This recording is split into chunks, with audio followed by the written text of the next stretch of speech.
Eh bien, bonjour, rebonjour à tous et toutes. Merci d'avoir choisi cette table ronde pour cet après-midi, dont le sujet est riche et large. Et donc, elle s'intitule Médiation et appropriation des savoirs. Quelles recherches, quels enjeux? Donc, nous avons le plaisir d'accueillir 3 intervenants pour échanger sur cette thématique. Donc, je vais dans cette parole. Donc, nous accueillons Anna Sidorenko, chercheuse associée au laboratoire HT2S du CNAM. Nous accueillons également donc, Myriel Gage, directrice du laboratoire interdisciplinaire de recherche en didactique, éducation et formation, le LIRDEF, à Montpellier, et qui est une des membres fondatrices du réseau Remedis. Et nous accueillons également donc, Xavier Noël, qui est responsable du pôle Sciences, Société, Transition du CNAM Pays de la Loire. Voilà, donc le sujet, comme je viens de vous l'annoncer, est un sujet très très vaste. Donc on vous propose pour cette table ronde d'être dans quelque chose de très interactif. Donc on a choisi de ne pas faire des interventions, on va dire circonstancielles l'une après l'autre. On va aborder des thématiques transversales auxquelles chacun des intervenants pourra répondre. Et l'idée, c'est que vous puissiez vous aussi intervenir, réagir, poser une question. On aura un temps dédié à la fin, mais n'hésitez pas si pendant la discussion vous souhaitez apporter un complément, voilà. L'idée, c'est d'être un petit groupe, donc d'être vraiment dans de l'échange et de l'interaction avec vous, si vous le souhaitez. Voilà. Donc, au niveau donc, de la thématique, on doit réfléchir autour des enjeux de la médiation et de la transmission des savoirs. Et donc, avec les intervenants, on a identifié 2 grands enjeux qu'on souhaite aborder avec vous aujourd'hui. Le premier est autour des notions d'articulation entre la médiation et ses pratiques et la recherche associée.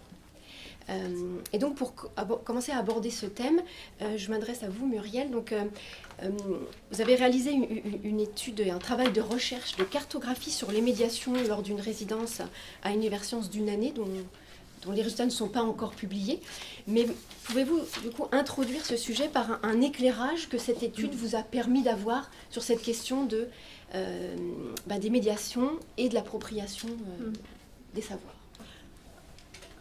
Merci Cécile pour cette organisation, avec l'idée effectivement que ce soit vraiment participatif, collaboratif autant que faire se peut, donc n'hésitez pas à nous interrompre. Sans présenter les choses en détail, on n'a pas le temps de le faire cet après-midi, mais déjà de dire que la recherche qui a été conduite, c'est une recherche qui était circonscrite, parce que ça limite quand même l'idée de médiation. Donc c'était de la médiation humaine, c'est-à-dire avec un individu face à un public, même s'il y avait du numérique, c'est ça que j'ai recherché. Donc en présentiel, en distanciel, et avec l'idée de voir un peu quels sont les laboratoires qui sont en France et en Outre-mer qui sont partie prenante et qui sont les acteurs de la recherche du domaine. L'objectif étant de tirer des lignes de force, finalement, quelles sont les grandes lignes de force et une espèce d'actualité de la recherche dans le domaine aujourd'hui, et puis aussi quels sont les points saillants, mais aussi quels sont peut-être les points en creux, ce que la recherche peut-être n'a pas attrapé. Alors n'a pas attrapé de là où j'ai regardé, parce qu'encore une fois, c'est une enquête qui ne sera pas exhaustive, puisque j'ai fait le choix de faire une revue de la littérature, avec des revues qui sont quand même des revues emblématiques dans le domaine. J'ai travaillé à partir des travaux de thèse aussi d'étudiants, et j'ai travaillé à partir on en a parlé ce matin et en plénier et dans la table ronde dans laquelle j'étais, à partir des ANR, les premières ANR SAPS qui ont été lauréates. C'était en 2021, donc pour 2022, donc dont on n'a pas encore les résultats. Donc ça fait 15 revues, une trentaine, quarantaine de thèses, donc de là où on regarde avec un corpus constitué, voilà ce que ça donne. Après, on peut étendre le corpus. Voilà, je vous laisse vous installer tranquillement. Voilà. Désolé.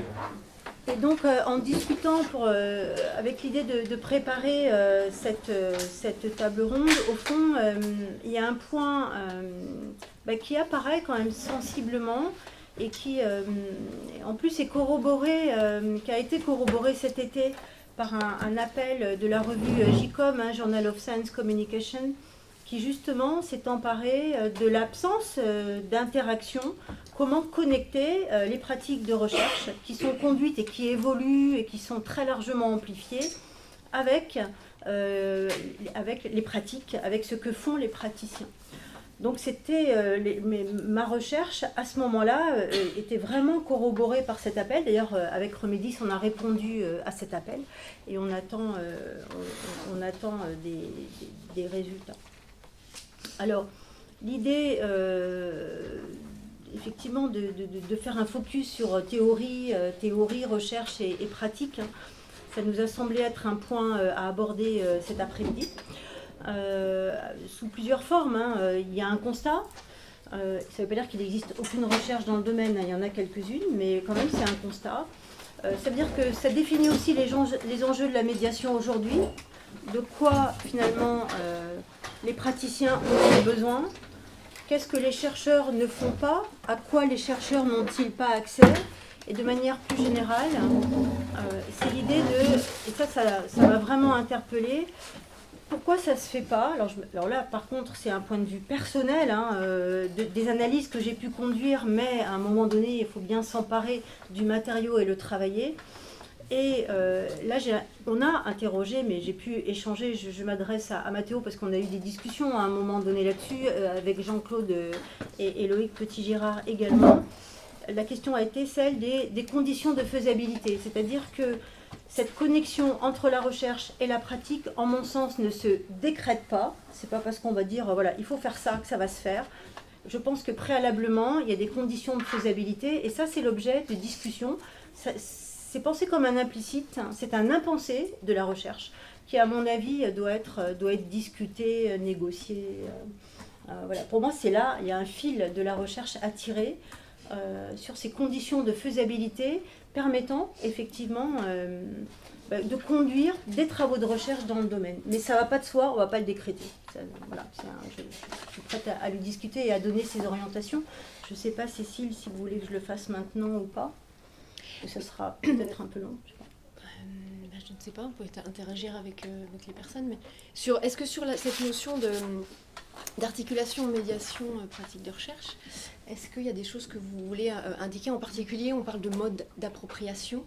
Est-ce qu'il y a un lien justement entre les types de médiation, l'appropriation? Est-ce que par rapport à vos expériences, il y a des choses à venir aussi témoigner ou compléter par des éléments de recherche dont a parlé Muriel? Non, bon. On fait des civilités. On fait des civilités, c'est ça, on fait des politesses. Alors, donc moi j'interviens en tant que praticien, puisque au CNAM Pays de la Loire, dans le pôle Sciences, Société et Transition, eh bien, nous faisons de la médiation. Alors, le pôle a changé de nom. Il se trouve qu'il a changé de nom il y a un tout petit peu plus d'un an, fin juin 2022. Et donc avant, nous nous appelions pôle diffusion de la culture scientifique et technique, aujourd'hui pôle sciences, société et transition. Alors ça dit beaucoup de choses, parce qu'en fait, en tant que... Alors on n'était pas diffusionniste, comme on dit, mais effectivement, là, c'est beaucoup plus cohérent par rapport à ce qu'est notre activité. Donc nous sommes des praticiens, d'ailleurs je suis avec Alice Monissami, parce que je vais bientôt quitter le CNAM Pays de la Loire, et Alice va prendre la suite. Et donc, en fait, nous concevons des projets de médiation et nous faisons de la médiation. Alors, après, justement, quelle pratique de médiation? Eh bien, c'est comme pour la recherche, ça ne se décrète pas. C'est-à-dire qu'on n'a pas dit un jour, ça va être ça. Les choses se sont construites peu à peu au fil des années, c'est-à-dire que ce sont les projets qui ont façonné, en quelque sorte, une forme pédagogique, je crois qu'on peut appeler ça, c'est une espèce de pédagogie, en tout cas un process de médiation, où en fait on associe d'abord, quel que soit le sujet, et parfois d'ailleurs ce sont des points d'entrée qui sont directement des sujets de controverse qu'on nous demande de traiter, que ce soit des collectivités ou des entreprises, ou des associations, et donc objectivation, donc voilà, quel est l'état des lieux, des connaissances sur un sujet. Si c'est un point trop précis, on élargit, approche systémique dont on a parlé ce matin. Donc par exemple, quand on nous dit vous allez traiter la vaccination Covid, etc., soutenir la vaccination, eh bien évidemment on élargit beaucoup le sujet. Et donc les représentations, donc la subjectivation, hein, quelle représentation on a d'un sujet, on a commencé à l'aborder un petit peu ce matin, et puis bien sûr la délibération. Voilà, donc ça ne se décrète pas. Voilà. Et puis bien sûr, ce sont aussi, donc c'est les sujets, c'est les commanditaires qui nous demandent quelque chose, et puis donc c'est comme ça que nos pratiques en fait se construisent. Voilà, en point d'entrée, ce que je peux dire sur ça. Et donc peu de liens directs avec la recherche, sauf exception. Par exemple, et donc là, du coup, c'est plutôt de la recherche en sciences humaines et sociales. Par exemple, nous avions travaillé, d'ailleurs, c'était avec une personne qui était dans le laboratoire HT2S, que vous connaissez peut-être, Salia Adna, hein, qui avait été associée au labo. Et donc, nous avions été interrogés sur des questions de santé environnementale, donc par une collectivité. Et donc c'était important, donc sur un sujet de controverse, et donc c'était important de faire un état des lieux finalement des parties prenantes pour que ces parties prenantes puissent discuter entre elles en quelque sorte. Et ça passait par une recherche, enfin un caractère, c'était une sociologue, hein, voilà, donc c'est un travail sociologique avec des méthodes de recherche. Donc voilà ce que je peux dire en point d'entrée.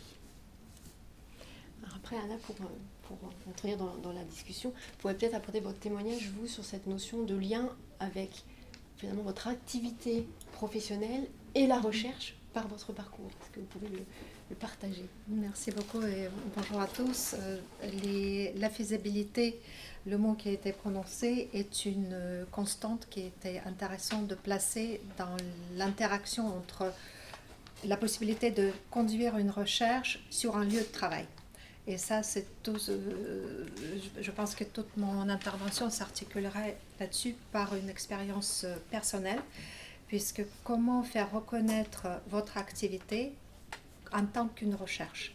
Est-ce que c'est déjà faisable sur un lieu de travail, conduire une recherche qui n'est pas prédisposée d'être conduite? Comment la faire intégrer dans une programmation très stricte, très planifiée sur des sujets qui n'ont pas été encore développés, et puis comment convaincre que c'est possible, et après comment aboutir en fin de compte vers une création de connaissances et de savoirs. Donc ça s'articulait autour d'un sujet de patrimonialisation des sites scientifiques, au titre de différents instruments normatifs internationaux tels que la Convention du patrimoine mondial et actuellement la Convention de l'Haye pour la protection des biens culturels en cas de conflit armé.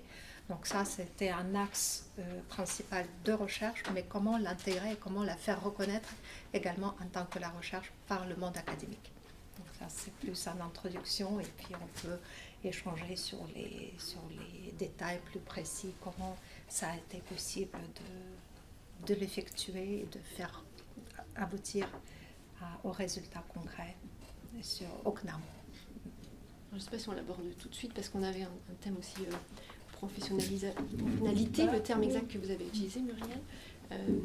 En fait, si je peux rebondir sur ce que vient de dire Anna, je trouve que son exemple est particulièrement éclairant parce qu'elle répond à la question que je pose, en tout cas partiellement, sur les conditions de faisabilité. C'est-à-dire qu'en étant partie prenante des deux mondes, eh ben, à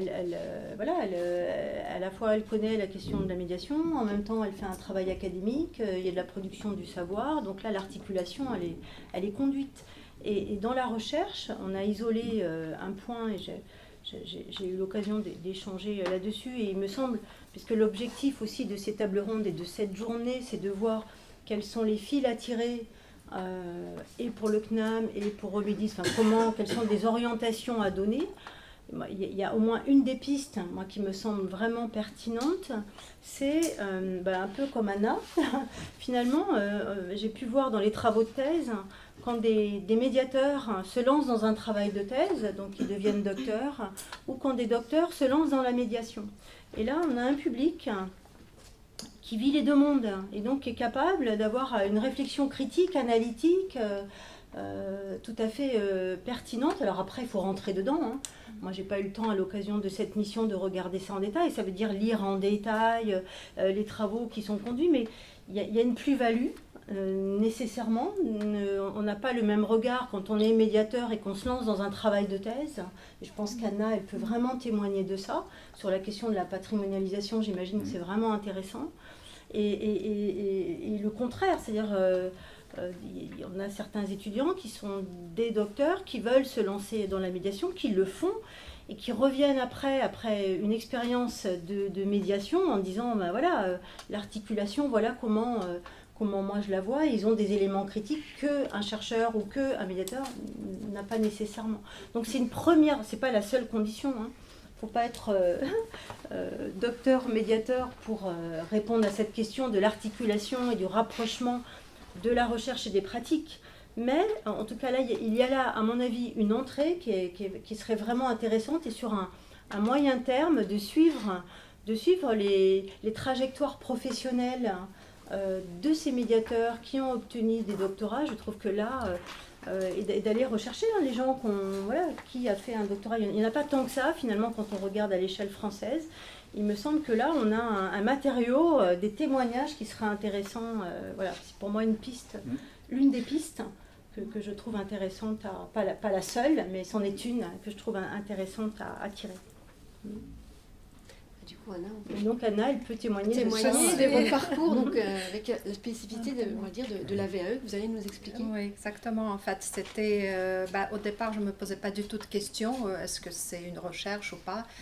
Pour moi, c'était naturel, en fait, d'identifier un objet par une analyse des listes des sites inscrits par l'UNESCO, et de sortir de cette analyse qu'il y a une seule catégorie qui manquait, c'était le patrimoine scientifique, qui était absente sur la plupart des listes qui ont été déjà assez larges, comptant de plus de 1000 objets inscrits, parmi lesquels il y avait pratiquement pas du patrimoine scientifique. Donc ça, c'était l'objet de l'étude qui devenait évident en lui, et puis mettre en place tout un processus au niveau des décideurs, des organes directeurs des différentes conventions, comment traduire ne serait-ce que la prise de notion de cette absence.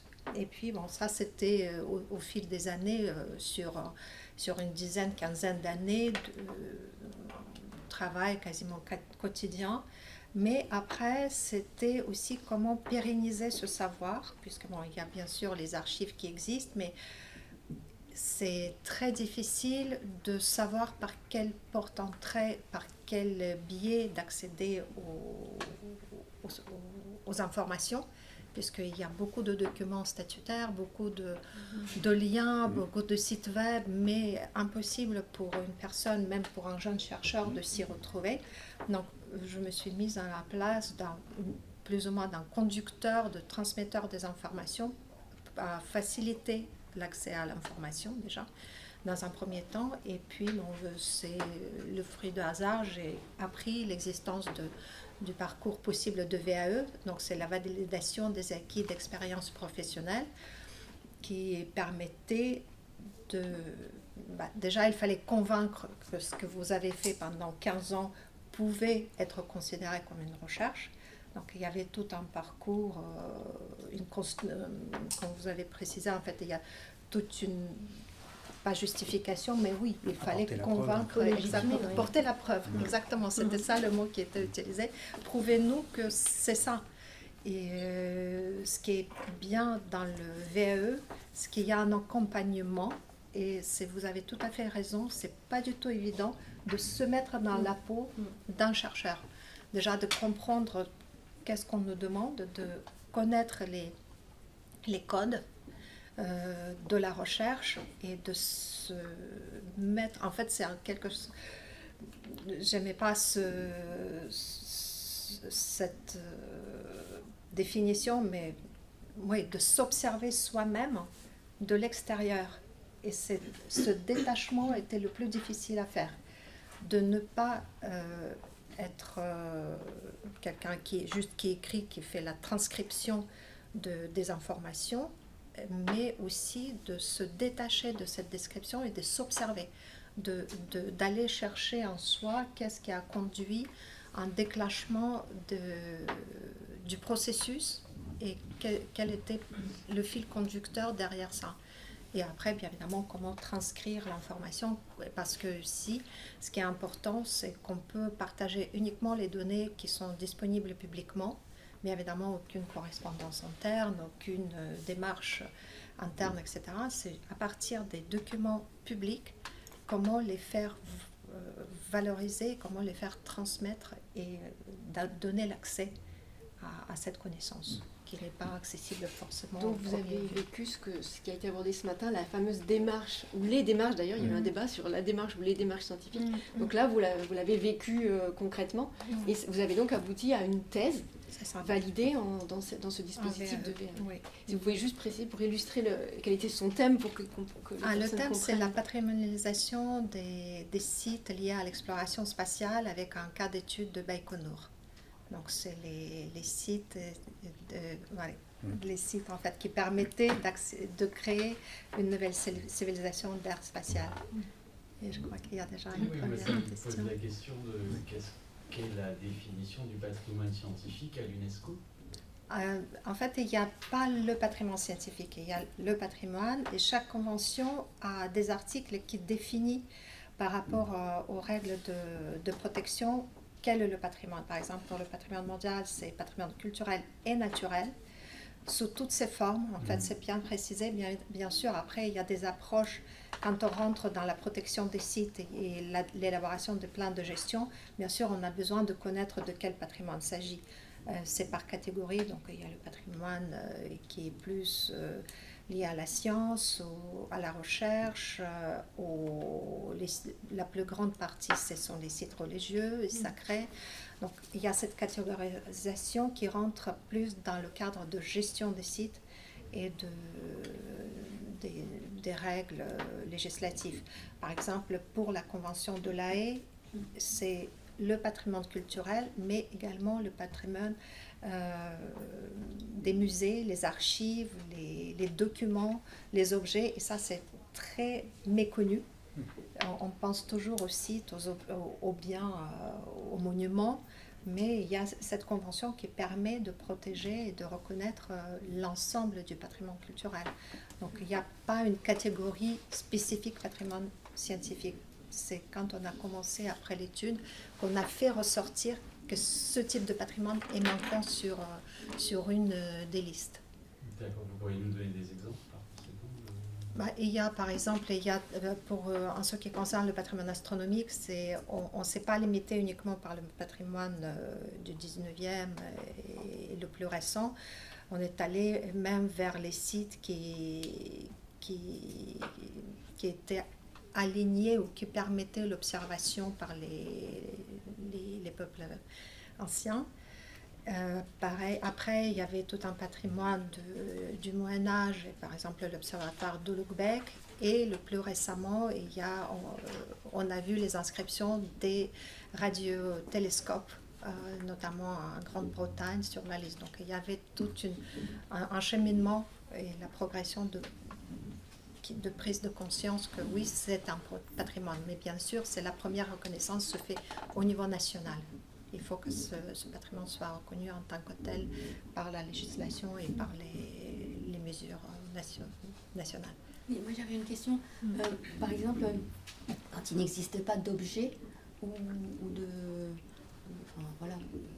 de site, est-ce que, par exemple, ça peut relever d'un patrimoine immatériel Ça, c'est une connaissance, parce que là c'est encore plus subtil. L'UNESCO le prend en charge, le patrimoine immatériel. Oui, c'est ça, mais au niveau scientifique, qu'est-ce qu'il en est, parce que pour le patrimoine immatériel, en fait, ce sont les éléments, ce sont les traditions et les pratiques. Donc, s'il y a une pratique scientifique qui se reproductive là, et peut être transmise comme un savoir, ça je connais moins cette convention et les exemples, mais c'est plus les traditions et les pratiques. Pratiques scientifiques, pour l'instant, je ne connais pas s'il y a des éléments qui ont été inscrits. Mais voilà, c'est un élément aussi à creuser, à chercher et à développer dans une recherche, par un laboratoire. Alors pour rebondir sur ce côté patrimonial, là on parle d'un patrimoine scientifique ou d'un site technologique. Je me permets de rebondir, Xavier, sur l'exemple de Nantes, avec cette fois-ci un patrimoine, mais un patrimoine industriel, sur lequel va naître un nouveau pôle. Oui. Si vous pouvez nous expliquer la démarche. Ah oui, je peux en dire 2 mots. C'est-à-dire que Nantes a une longue histoire industrielle avec donc de la disparition d'activités industrielles comme la construction navale, et puis il y a des industries qui sont sorties de la ville pour aller à l'extérieur. Bon. Et en fait, ça a été une grande période de mutation pour la ville, donc avec de la réurbanisation considérable, qui n'est d'ailleurs toujours pas terminée depuis 40 ans. Et en fait, c'est comme si l'industrie finalement était devenue... on devait se débarrasser de l'industrie en quelque sorte. Donc il y avait évidemment plein de friches industrielles. Et de ce fait, alors ça a été remplacé en fait par des formes artistiques. Vous connaissez, je ne sais pas si vous êtes déjà allé à Nantes, mais vous avez certainement vu l'éléphant. Donc c'est un éléphant mécanique, pour celles et ceux qui ne connaissent pas. Et donc plein d'autres choses comme ça. Mais donc ça veut dire qu'effectivement, il y a eu une nouvelle vision de la ville avec des formes artistiques, ce qui est évidemment tout à fait intéressant. Mais aujourd'hui, en fait, on est dans une autre configuration, et donc la métropole de Nantes va mettre en place un pôle de culture scientifique, technique et industrielle, donc en insistant bien sur le « i ». Vous savez, c'est toujours compliqué, même avec, vous voyez, il y a l'AMSTI, donc l'AMSTI réfléchit qu'est-ce que c'est que le I de AMSTI, donc la place de l'industrie. On n'est pas toujours très à l'aise en tant que médiateur avec l'industrie. Ça, on peut développer ce sujet-là. Mais bref, et donc il va y avoir un pôle, donc sous forme d'association de culture scientifique, technique, industrielle pour la métropole, et donc avec la volonté justement de renouer avec cette histoire industrielle. Parce que en fait, le constat est que du coup, les habitants ont été coupés. À un moment donné, il y a un blanc dans cette histoire industrielle, et donc il y a besoin de se réapproprier ça, de retrouver le lien qui a été rompu en quelque sorte. Et donc évidemment de ne pas nier cette histoire, parce qu'il s'avère qu'en effet, la connaissance historique, patrimoniale, est un vecteur qui peut être intéressant en médiation. C'est-à-dire que quand on traite un sujet, donc par exemple, je sais pas moi, l'hydrogène, qui est un sujet tout à fait actuel, et on peut se dire que dans l'histoire des découvertes, des inventions, etc., à un moment donné, il y a peut-être quelque chose qui ressemble à ça. Même plus largement, toute l'histoire énergétique. Pourquoi à un moment donné, il y a des formes énergétiques comme le solaire qu'on a laissé de côté. Et voilà. Donc tout ça c'est intéressant évidemment, on est bien évidemment au musée des arts et métiers, mais ce sont des choses qui sont intéressantes à tirer, et donc donc le patrimoine peut être en effet au service d'approches de médiation, et en tout cas de compréhension et d'appropriation de savoir. Donc voilà pour ce qui est de l'exemple de Nantes. Et puis pour boucler le patrimoine, continuer sur le patrimoine, c'était ça justement l'idée. Continuer sur ce que vient de dire Xavier. Je suis très sensible, moi je suis une historienne des sciences, en réalité épistémologue historienne des sciences, et je pense qu'effectivement l'histoire du patrimoine, c'est aussi une façon de renouer avec l'histoire des démarches, avec l'histoire de la construction des sciences et des savoirs en société. Et une entrée par les objets, par la matérialité de l'objet, permet de développer ça. Donc il me semble, ça serait pour moi un second fil à tirer, après ce que je disais tout à l'heure là, sur la question du médiateur, le docteur, un second fil à tirer, il me semble que là il y a une mine vraiment dans nos institutions, et moi je viens de l'université de Montpellier, je fais un petit cocorico du Sud parce qu'on a un patrimoine scientifique d'exception avec une histoire notamment médicale, écologique, botanique à Montpellier, un peu exceptionnelle. Dont on ne fait pas grand-chose, si ce n'est déjà, c'est pas mal, de la conservation et de la préservation, c'est déjà pas mal. Mais à chaque fois, je me dis, mais pourquoi on ne fait pas de la médiation dans un jardin botanique, qui est le premier jardin pour lequel il y a eu des médicaments qui se trouvent en face de l'ancienne faculté de médecine. Pourquoi on ne voit pas les enfants courir là, pratiquer, faire des manips, être en lien vraiment dans cet espace-là. Mais ça, encore une fois, ça ne s'improvise pas.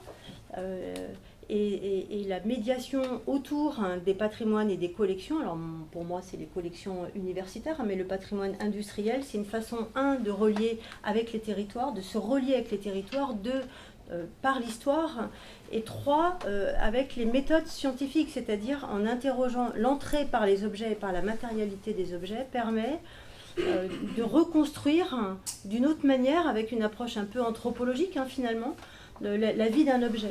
Je dis ça parce qu'il y a un projet qui est en cours, c'est le groupe Coimbra, je ne sais pas si ça vous parle, ce sont une quarantaine d'universités européennes, de vieilles universités, si on peut dire, mais ce n'est pas péjoratif, qui ont des collections et qui travaillent dans leur groupe Heritage précisément sur comment ces universités européennes pourraient partager leur patrimoine.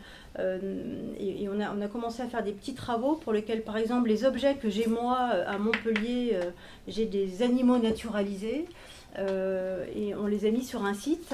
Et ben, il y a des étudiants d'Oldenburg qui nous ont écrit en disant mais nous on a quasiment les mêmes, mais on les a documentés un peu autrement, et on voit comme ça en construisant et en rentrant par les objets d'abord un partage entre les étudiants, et qui voit une espèce de circulation des objets et des savoirs.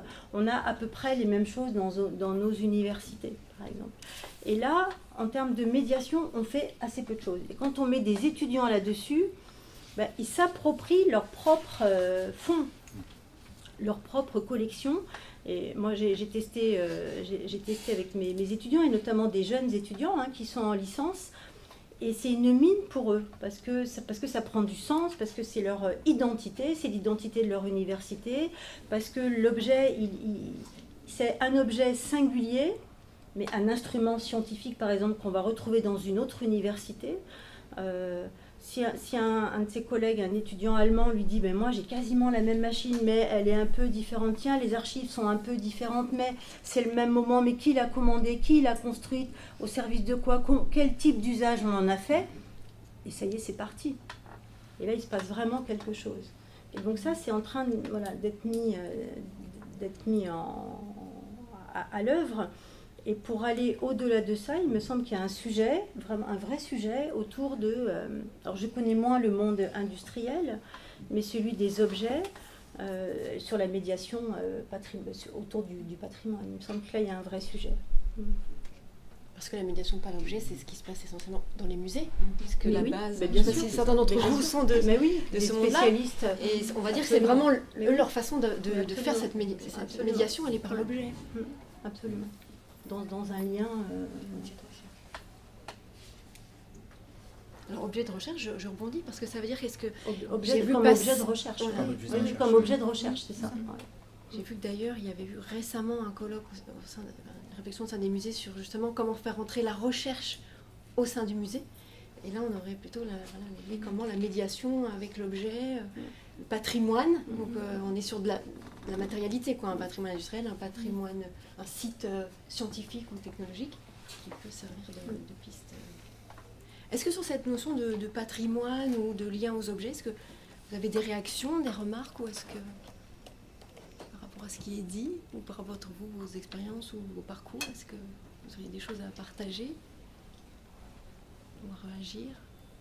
C'est quelque chose, bon, je viens de Toulouse Métropole, donc on a 5 établissements de culture scientifique qui sont en place, en partant du muséum, Quai des Savoirs, Aéroscopia, donc on est après sur le patrimoine industriel justement, l'envol des pionniers et la Cité de l'Espace, qui est encore un autre secteur. Et ce lien avec les populations, je dirais qu'il est un petit peu différent parce que il est en place. On a cette chance d'avoir une culture industrielle qui est jamais partie en fait, qui s'est transformée quand même dans le temps en fonction des différentes thématiques, mais cette culture, en tout cas de l'aéronautique, elle est, je dirais même qu'elle prend presque beaucoup de place. On essaye même un peu de partir sur autre chose, parce qu'on a tendance toujours à partir sur ces thématiques. Donc c'est des problématiques qu'on n'a pas, qu'on ne devrait pas avoir en fait, et on se rend compte qu'au niveau de la médiation, mais c'est pas pour autant qu'il y a plus de liens entre recherche et médiation, alors qu'il y a une culture de fond. On travaille sur une identité de territoire qui est vraiment basée là-dessus. C'est pas parce qu'il y a cette culture, cette identité de territoire, qu'on a obligatoirement des facilités dans ces liens. C'est vraiment complètement indépendant. C'est assez étonnant, mais même les étudiants qui sont là, en fait, n'ont pas ne font pas ce lien. Voilà. Alors, c'est observé, voilà, et c'est pas expliqué, mais c'est observé. Après, c'est vrai qu'il y a beaucoup d'étudiants qui viennent, il y a aussi beaucoup d'étudiants qui viennent de l'extérieur, donc il n'y a pas non plus cette identité territoriale au niveau des étudiants. Par contre, elle est beaucoup plus pour les gens qui travaillent dans l'industrie, qui sont effectivement beaucoup dépendants de l'aéronautique. Donc voilà, il faut aussi tenir compte de ce paramètre du fait qu'on est sur des villes qui sont extrêmement avec une forte mixité, des gens qui viennent de partout. Et voilà, il n'y a pas un lien direct entre les deux. Il n'y a pas observé. Mais justement, je rebondis là-dessus. C'est peut-être, comment dire, intrinsèque aux formations. Parce que par exemple, dans les formations doctorales, etc., si on instillait doucement cette notion de médiation, etc., ben, en fait, les gens, tout de suite, s'identifieraient à ça ferait le lien. Mais bon, il y a des formations maintenant dans les écoles doctorales, on place certaines formations, mais c'est pas automatique. Et je trouve que c'est là où on pourrait faire un effort pour introduire ce lien-là. Moi, j'aime bien l'instillation douce. Je trouve que c'est une jolie idée. Et effectivement, encore une fois, pour moi, ce que vous dites ne m'étonne pas. Ça ne va pas de soi. Tout doit être construit.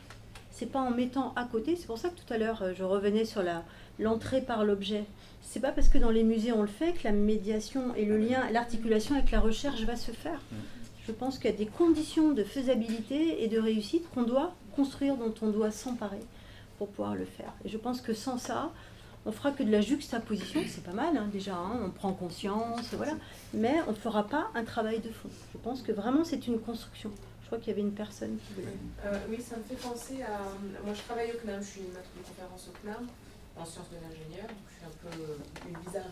Oh, vous êtes technosolutionniste. Ah, voilà, elle a dû déjà le dire ce matin, là, pour l'agresser. En fait, j'étais pas dans l'amphi quand ça a été dit. Donc, on en a parlé. En fait, pas du tout, mais on peut en discuter si besoin. Mais je voulais intervenir parce que, en tant qu'enseignante du coup au CNAM, donc on forme des ingénieurs, en temps de travail, etc. On a un public d'élèves qui ont une certaine sociologie, qui peuvent avoir certaines inhibitions dans l'apprentissage. Et on leur fait visiter le musée. On a une autre communication pour l'ingénieur et on a tous les ans donc, nos groupes d'élèves en communication pour l'ingénieur. On leur fait une soirée au musée et on leur présente, enfin moi j'enseigne génie des procédés, on leur présente des choses sur l'histoire de la thermodynamique, etc. Sur des balbutiements à travers les objets. Et en fait, je trouve que ça les désinhibe, que ça les décomplexe dans leur processus d'apprentissage en regardant le balbutiement de nos prédécesseurs. Donc ça fait pas, mon intervention ne fait pas de lien avec la recherche, mais elle fait au moins un lien avec la formation des futurs scientifiques, ingénieurs, etc. J'aimerais rebondir parce que je pense qu'effectivement cette notion d'histoire qui a été abordée, elle est hyper importante pour l'enseignement des sciences. Alors ça dépasse peut-être un peu le cadre de la discussion ici, mais ce statut de l'apprenant dans l'erreur du raisonnement, dans l'erreur d'une interprétation, c'est quelque chose qui est survenu tellement de fois dans l'histoire qu'effectivement prendre conscience que des grands penseurs, des grands scientifiques ont fait des erreurs qui ont perduré parfois pendant des siècles. La saignée, bon, et il y en a plein d'autres. Je pense que ça décomplexe, enfin, j'aime bien cette idée de se dire, bah oui, moi je suis novice, je peux faire des erreurs. Évidemment, en tant qu'enseignant, il faut encourager et avoir une bienveillance avec ses apprenants, mais c'est un levier important et effectivement, peut-être que l'objet... Alors moi, je suis biologiste, pardon, je ne me suis pas présentée, Christine Laclé, de Sorbonne Université. Mais c'est vrai qu'il y a des travaux pratiques. Et manipuler la manipulation et l'objet, en fait, ça apporte quand même aussi beaucoup dans cette familiarité, enfin, cette appréhension de concepts scientifiques. Pour revenir sur la notion de l'objet, de son pouvoir évocateur qui est évident, mais ce que je trouve une façon peut-être de se positionner justement par rapport à ce qu'on peut faire avec un objet, et par analogie avec quelque chose qui m'est peut-être plus familier, c'est le livre. C'est-à-dire que sur un livre, il y a deux façons d'en parler. Soit on parle du livre, on fait de la codicologie, enfin il y a toute une série de travaux qui peuvent être faits sur le livre. Soit c'est le livre qui nous parle, c'est-à-dire que le livre, on le lit et on en retire quelque chose. Et c'est une médiation simple parce qu'il suffit de savoir lire et écrire, enfin pas toujours, admettons qu'on soit dans ces cas simples où on peut lire le livre. Et sur l'objet, je pense qu'il y a aussi en fait cette double approche, c'est-à-dire il y a la recherche qu'on peut faire sur l'objet, et c'est beaucoup ce que les personnels scientifiques des musées font, c'est leur travail de dire des choses sur l'objet, et la médiation, c'est quand l'objet nous dit quelque chose. Et en fait, comme l'objet, il n'est pas transcrit avec un alphabet, c'est beaucoup plus difficile de savoir ce que nous dit l'objet, et c'est là où il y a effectivement besoin d'une médiation, et où la médiation fait finalement ce que l'alphabet fait quand on lit un livre. Mais en tout cas, je trouve que c'est intéressant de se dire que sur l'objet aussi, il y a un peu cette double approche finalement endogène et exogène d'une certaine manière de ce patrimoine. Voilà, je n'ai pas réfléchi au patrimoine bâti sur ce que je viens de dire, donc je ne sais pas si une analogie peut être faite, mais en tout cas, je trouve que c'est intéressant, et le cas particulier, et l'objet est de ce point de vue-là un cas particulier, parce que si jamais on est dans les beaux-arts, c'est assez naturel, c'est plus naturel de se dire qu'on peut regarder l'objet, le tableau par exemple, et que le tableau nous répond, mais parce qu'on arrive à le décrypter. Or, sur les objets scientifiques, il y a une opacité, et du coup, il y a toute cette dimension de recherche qui fait. Moi, par exemple, je fais du milieu artistique. Pour moi, un tableau, c'est un microscope, c'est moins opaque. Donc, je suis pas tellement... On en a une appréhension, en tout cas. Je ne dis pas qu'on le comprend, mais on en a une appréhension. C'est les grilles de décryptage. Voilà, c'est comment on passe à la moulinette de l'observation, un objet quel qu'il soit, qu'il fasse partie du patrimoine ou pas, ce qui me semble intéressant, moi. Mais voilà, que ce soit un tableau, un microscope, un bout de bois ou un truc qui date de 150 ans. Moi, j'ai les yeux, je regarde les différentes facettes, j'en étudie la matière, et je ne sais pas d'où il vient. Et là, c'est ce que vous en dites, mais lui, qu'est-ce qu'il vous dit? Il me dit tout ça. En tout cas, je passe une grille de lecture, et quand on est en médiation, moi je me suis posé la question, parce que là j'ai l'impression qu'on est sur des objets qui ont déjà une valeur historique et patrimoniale, mais il y a des objets qui sont très très intéressants, qui peuvent susciter beaucoup de questionnements et qui n'ont pas une valeur patrimoniale et historique. Et ça n'en fait pas moins des points de départ hyper intéressants pour une médiation. Peut-être puisque j'essaye de rebondir avec plusieurs de vos interventions sur la question effectivement du statut de l'erreur, travailler avec un objet et de se rendre compte que des figures emblématiques se sont trompées, ont tâtonné, ont douté, etc. Bon, c'est un premier élément qui est très documenté par la littérature, notamment dans le monde de l'éducation, où effectivement on travaille beaucoup. Et il y a des travaux aussi qui sont intéressants, et ça, je rebondis avec ce que disait Pascal tout à l'heure, sur les deux, y compris sur l'objet banal. On peut faire de la biographie d'objets complètement banals, et c'est tout à fait intéressant. Et ce qui change avec la médiation, c'est qu'on n'est pas... La visée et les enjeux ne sont pas ceux d'un apprentissage, de mieux savoir des concepts scientifiques, même si les concepts scientifiques, on ne les oublie pas. mais on va les traiter d'une autre manière. On est dans ce qu'on appelle de l'appropriation. C'est le terme qu'on utilisait tout à l'heure, parce que certains auteurs, parce qu'il n'y a pas de consensus sur cette question, mais l'appropriation, c'est justement cette interaction entre, là, on est en train de parler de l'objet, entre l'objet et ce que je suis, et ce que le médiateur va faire en sorte que je puisse m'approprier cet objet, c'est-à-dire faire mien une situation avec cet objet, et pas seulement un focus sur les apprentissages. Donc faire mien intellectuellement, faire mien dans mon émotion, faire mien avec mon imagination, avec un waouh ou pas, parce que c'est un objet banal. Qu'est-ce que c'est que ce truc? Un stylo bleu, bon, et je vais quand même pouvoir faire une médiation avec ça, parce qu'il y a de l'encre, parce que bon, voilà. Et là, la différence, et je crois que c'est Joëlle Lemarec qui disait ça, et ça me traverse toujours cette phrase.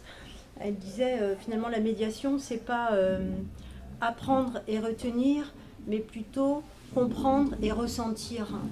Et l'appropriation, elle est, à mon avis, elle est de cet ordre-là. Et effectivement, il y a cette interaction. Et c'est pour ça, médiation, on est bien dans un entre-deux, on est bien dans une interaction, et l'objet va me renvoyer des choses.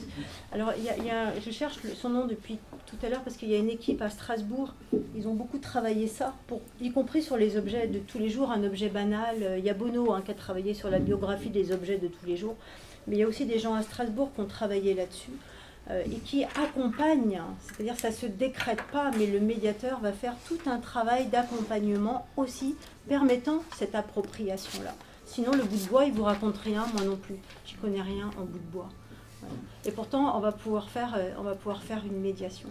Donc, il y a la question de la patrimonialisation, effectivement, avec des objets singuliers, mais il y a aussi, moi, dans mon université, par exemple, il y a des tiroirs pleins de trucs et de machins, et notamment sur le patrimoine contemporain, c'est-à-dire le patrimoine du lendemain de la Seconde Guerre mondiale, où il y a tout dans les tiroirs, sur les étagères, il y a un bazar là-dedans, c'est vraiment foutraque. Et quand j'amène les étudiants là, il se passe quelque chose quand même. Donc je me dis que là, en termes de médiation, là, on a quelque chose. Et c'est pas des beaux objets en cuivre, et on n'est pas là dans l'effet waouh, c'est autre chose. On est sur autre chose, et c'est très intéressant aussi.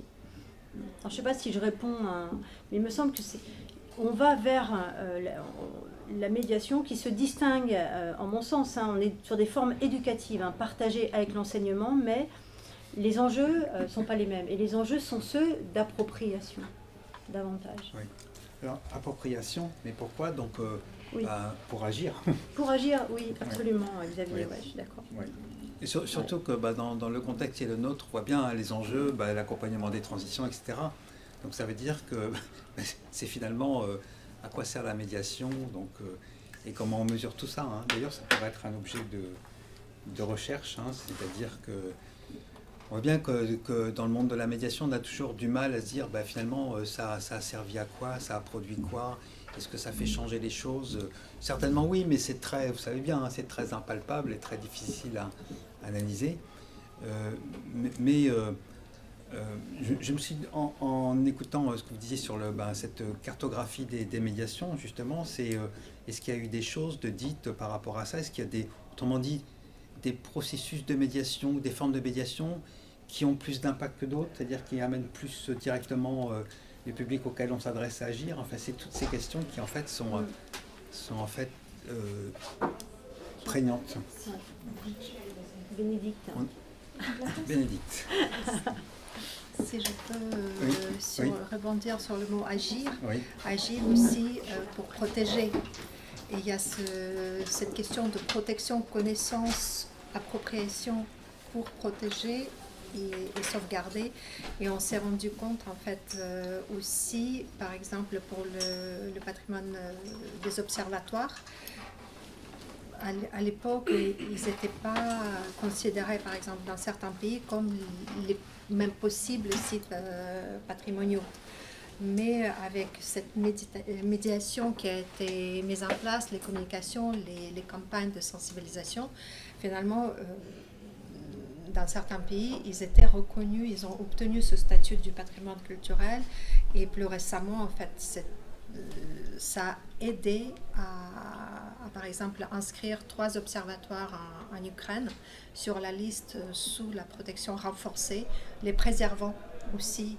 En fait, il y avait il y a 10 ans, rien ne prédisposait à ce qui se passe actuellement, mais ce processus-là a permis mieux protéger, à préserver de la destruction, etc. Donc il y a aussi un processus et comment dire, l'action qui a permis d'agir au bon moment pour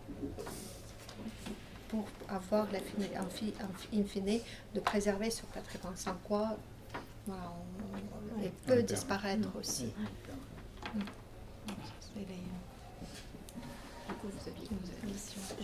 Je tente une réponse Oui. agrégée. Allez, il faut tenter. Faut tenter. En fait, si je comprends bien, la question qui est posée, c'est celle des évaluations. Oui, c'est Alors, ça. les évaluations, pour moi, en médiation, alors c'est des choses qui sont traitées dans un groupe de travail au niveau de l'AMSTI. Je ne sais pas où ils en sont, et je sais que Remédis travaille là-dessus. Et, voilà. Et nous, on avait tenté un peu aussi des choses là-dessus, en regardant deux choses, en regardant l'idée des impacts et quelle méthodologie à l'œuvre pour mesurer des impacts et qu'est-ce qu'on mesure, mais aussi l'idée d'une évaluation de la pratique de médiation, ce qui n'est pas la même chose. Mesurer les impacts des médiations sur un public et mesurer la pratique, enfin évaluer la pratique de médiation, on est sur des choses qui sont des choses différentes. Alors la question se pose, ce sont des...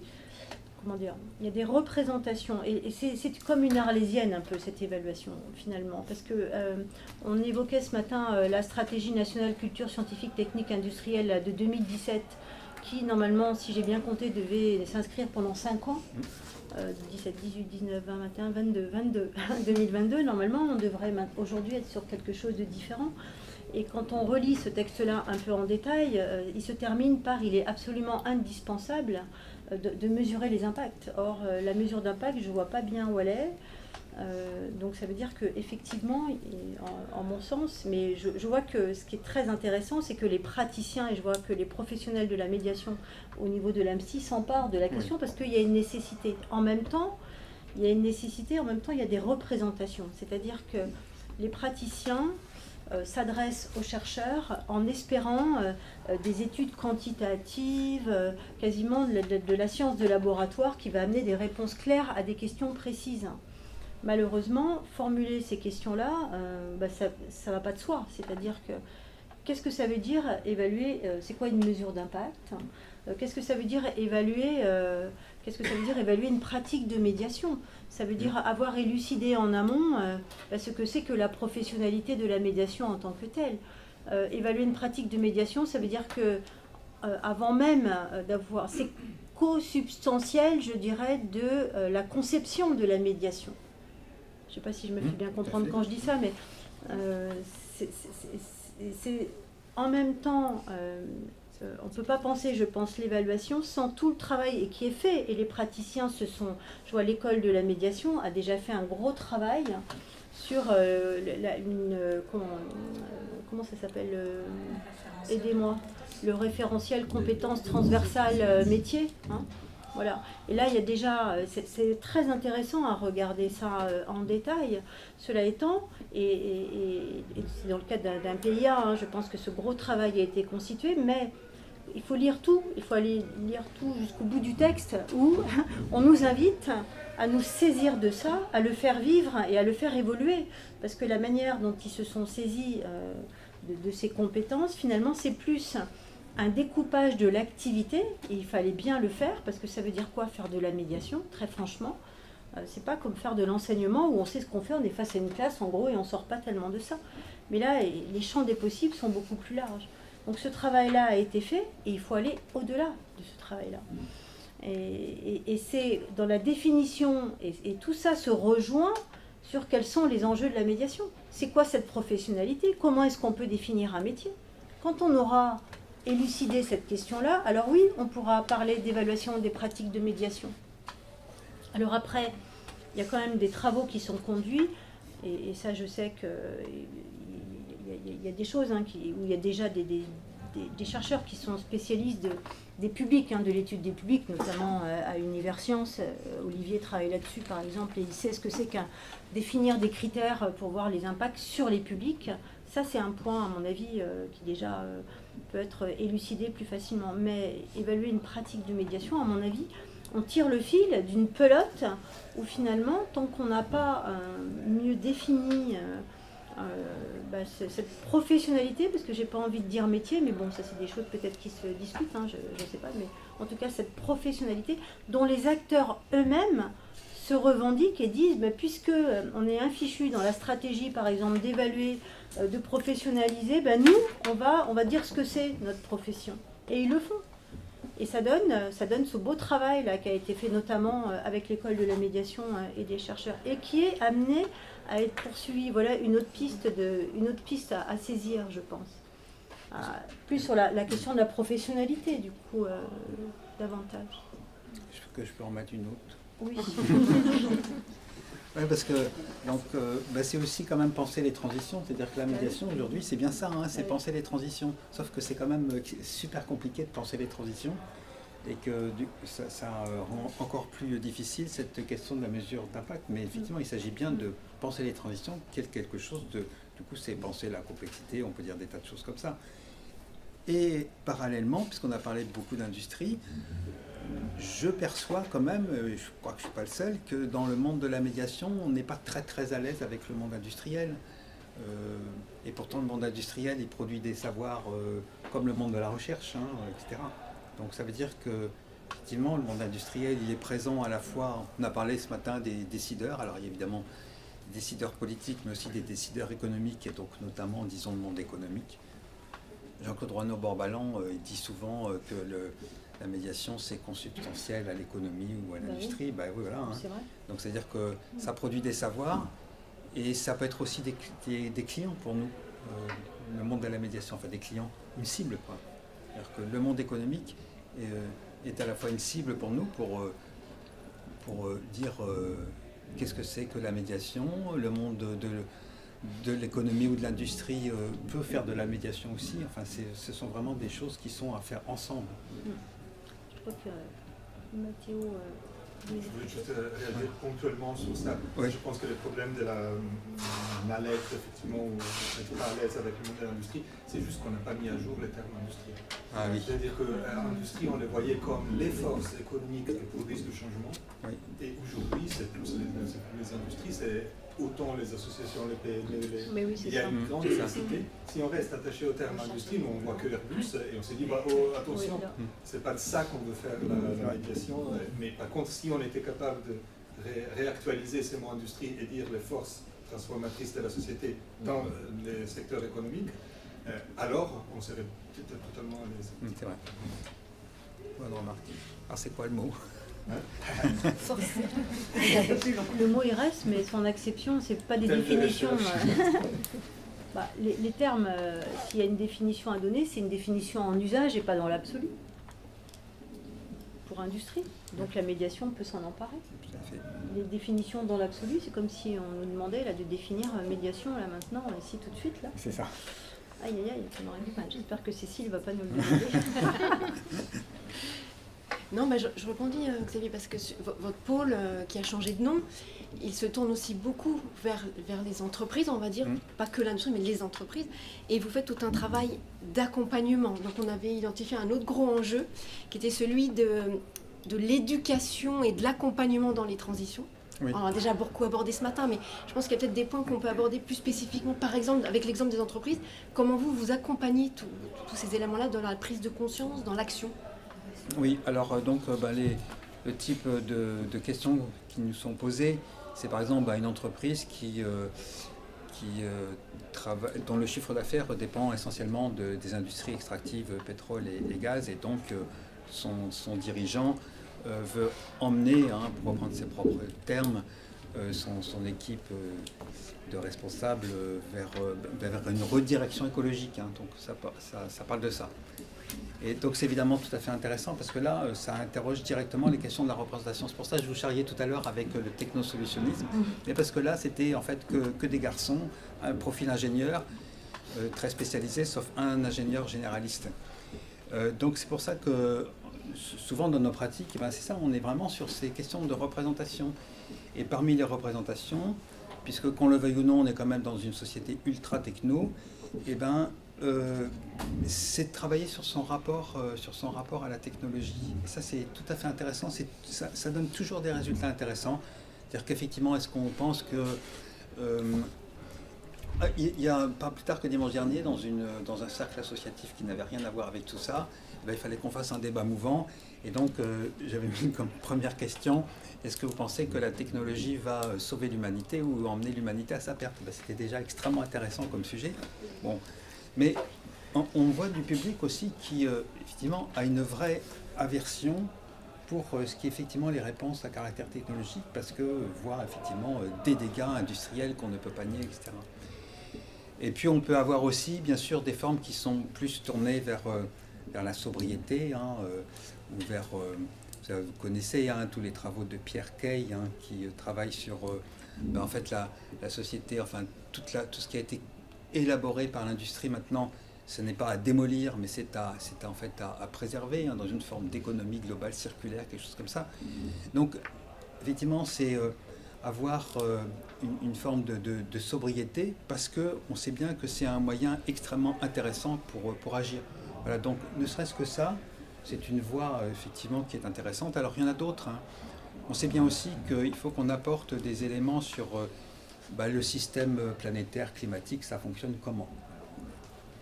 Bon, vous avez certainement fait toutes et tous la fresque la fresque du climat, etc. Donc on fait aussi d'ailleurs dans notre pôle, on a un collègue qui a été formé à ça. Mais enfin même il y a une unité d'enseignement qui donne quelques basiques là-dessus, du CNAM. Donc c'est évidemment intéressant d'avoir ces apports-là.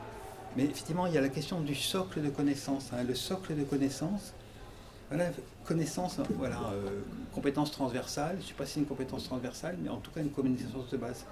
La question climatique devrait être une connaissance, voire compétence de base. Ce sont des choses comme ça. Donc ça fait partie de notre attirail en quelque sorte d'action. Et puis tout à l'heure, alors c'était dans un des ateliers ce matin, a été abordée par Philippe Durand la question de la prospective. Et c'est vrai que parfois, on nous interroge justement pour des questions, des points d'entrée à caractère prospectif. Par exemple, le conseil départemental qui nous dit venez, on va réfléchir à la mobilité, puisque dans le département, on gère 4500 km de route. Et donc, on se pose la question que ces 450, on va continuer pendant 50 ans à gérer ces 450 km de route, ou est-ce qu'il faut en rendre une partie à la nature, etc. Donc ça pose toute la question des mobilités. Puis même d'autres questions qui sont liées à tout ça, comme la sécurité routière et ainsi de suite, et donc les modes de transport, les modes énergétiques et tout ce qu'on veut. Et là encore, travailler sur des représentations extrêmement libres de comment on voit effectivement un avenir pour un territoire. On est toujours aussi très prudent sur le fait d'éviter de se renfermer sur son territoire, parce que parfois on nous dit ça peut être un tout petit territoire qui vient nous solliciter et qui ne raisonne que sur ce petit territoire-là sans tenir compte du fait que le monde est plus vaste que ça. Mais voilà, donc la question prospective peut être un point d'entrée. Alors on n'est évidemment pas des prospectivistes, mais on peut contribuer à des démarches prospectives. En voilà quelques exemples. Des questions? Ouais, si je peux saisir la balle au bon, parce que tu parlais des fresques du climat. Tout à l'heure, on a parlé d'autres ateliers, aussi d'autres événements de médiation scientifique.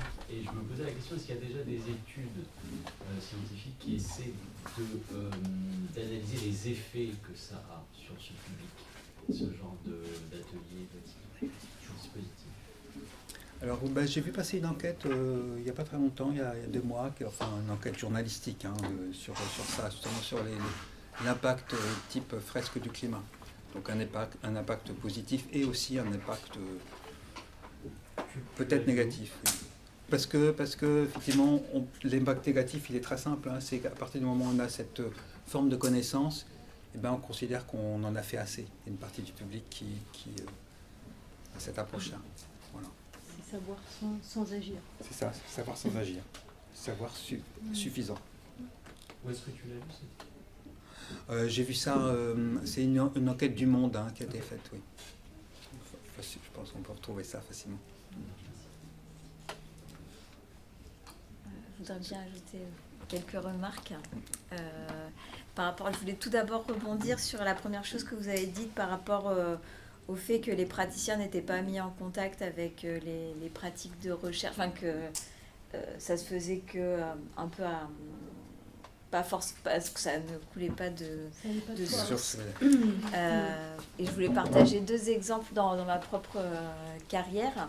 Donc, j'ai commencé ma carrière au CEA, dans un institut de recherche de physique fondamentale. Et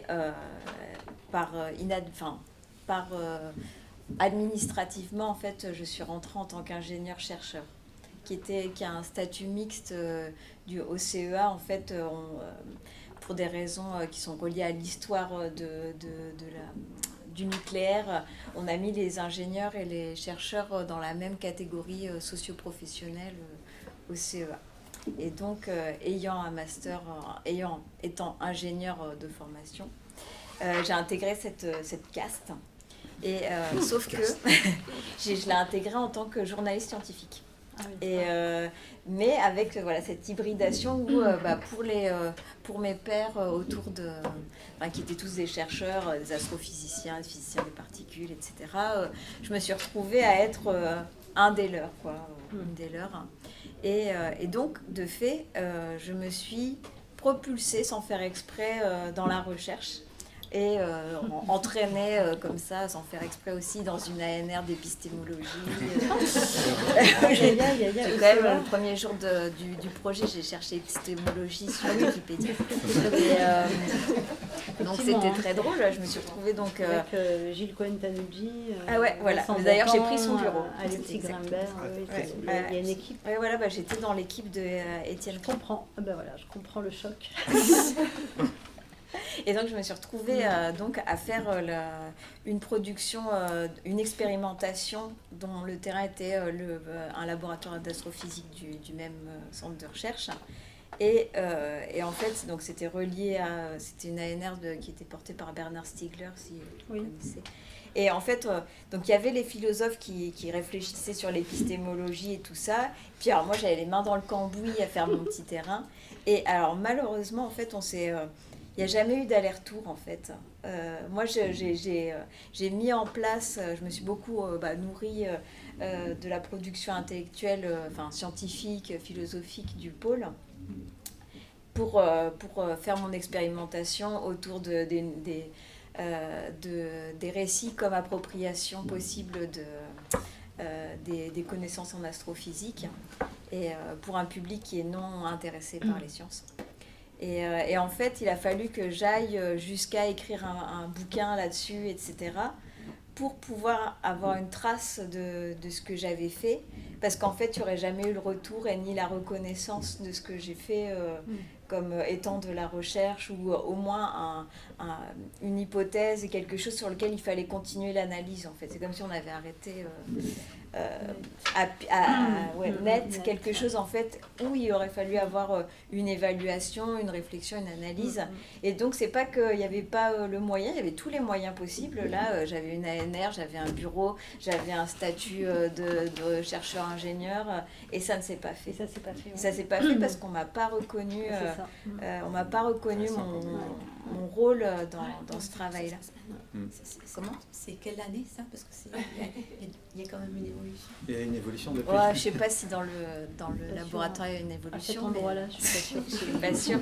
Je suis pas sûre parce qu'il y avait aussi un rapport de genre, il y avait un rapport. Il y a beaucoup de choses qui ont joué en fait sur le plan humain. J'ai eu beaucoup de déconvenues, c'était violent, c'était pendant MeToo et tout, c'était assez dur. Non, mais et donc, de l'autre côté, aujourd'hui on est sur un PIA autour de l'innovation pédagogique, apprendre à apprendre en anthropocène, l'enfer, bref. Et là je propose à ma directrice et aux sponsors du PIA de faire une recherche création sur notre sujet, parce qu'en fait la place du médiateur sur la question des transitions, elle n'est pas du tout c'est une place qui est en pleine mutation, transformation, et que ça mérite et ça a un grand intérêt en fait à être observé dans un terrain long terme. Là, on avait 3 ans pour le faire. Ça tombe bien, c'est souvent le temps des ANR, des trucs comme ça. On avait les moyens budgétaires pour le faire, etc. Et il y a vraiment cette peur de « Oh non, mais il faut pas que tu appelles ça de la recherche, alors qu'on ne parle même pas des chercheurs. » Et puis t'imagines s'il n'y a jamais personne qui publie quelque chose. Enfin, Et donc, voilà, il y a eu beaucoup de mois de blocage sur le terme. Enfin, il fallait pas que je parle de recherche. On m'a dit, mais si ça marche, tu pourras dire que c'est de la recherche. Enfin, et c'était se dire, mais on se coupe de toute la méthodologie. Non, mais c'est très sérieux en fait. Votre témoignage, il est sensible et très sérieux. Et c'est pour ça que quand je dis que dans les conditions de faisabilité, que les deux mondes soient mis en lien, vraiment, ça nécessite, en mon sens, des cultures à partager, qu'on n'a pas aujourd'hui. Parce que les représentations des uns comme des autres, les praticiens ont des représentations sur le monde de la recherche, sur ce que sont les chercheurs, sur ce que font les chercheurs. Et les chercheurs ont eux-mêmes des représentations, ils ont un statut, ils se positionnent, on le voit bien. Alors là, je pense qu'au CEA, c'est le pompon quand même.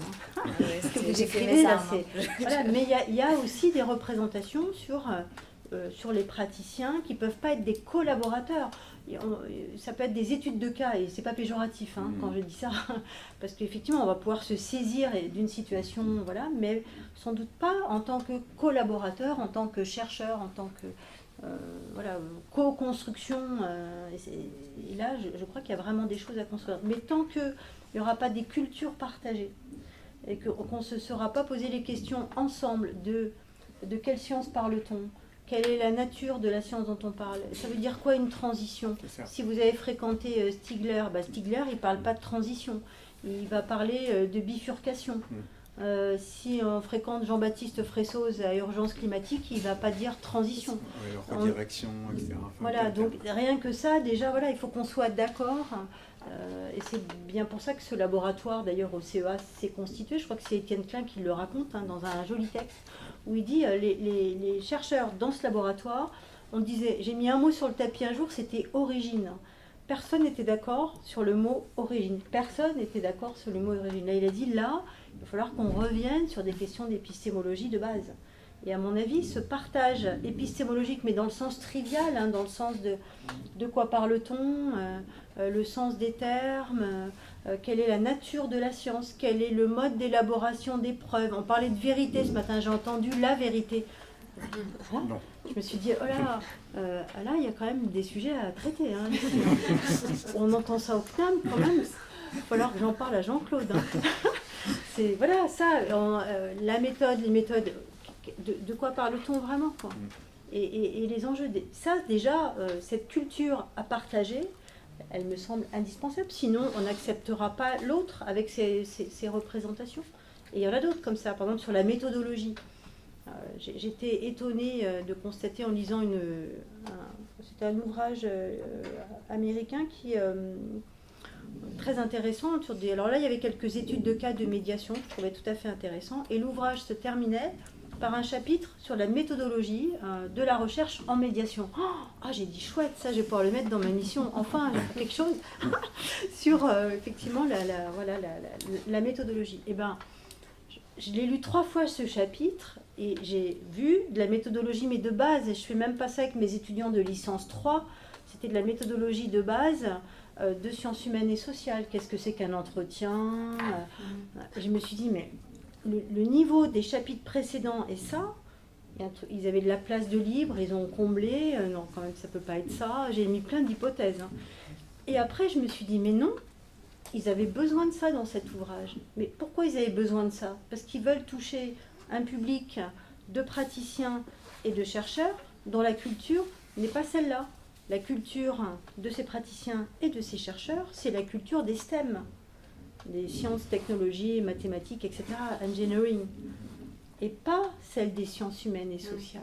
Donc ça veut dire que dans les représentations qu'on peut avoir, et y compris de la part de certains praticiens et de médiateurs, qui souvent viennent des sciences d'ailleurs, ils ont un peu naturellement, en l'absence, la nature a horreur du vide, et quand on ne fait pas d'épistémologie, ce qui se met à la place, c'est du positivisme, voilà.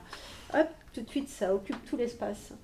Et c'est pour ça qu'il y a cette nécessité de partage des méthodes, à mon avis, et aussi d'une culture de base partagée en épistémologie, questionnant c'est quoi, comme dit Latour, les modes d'existence de vérité scientifique, par exemple. C'est quoi les modes d'attribution de la preuve?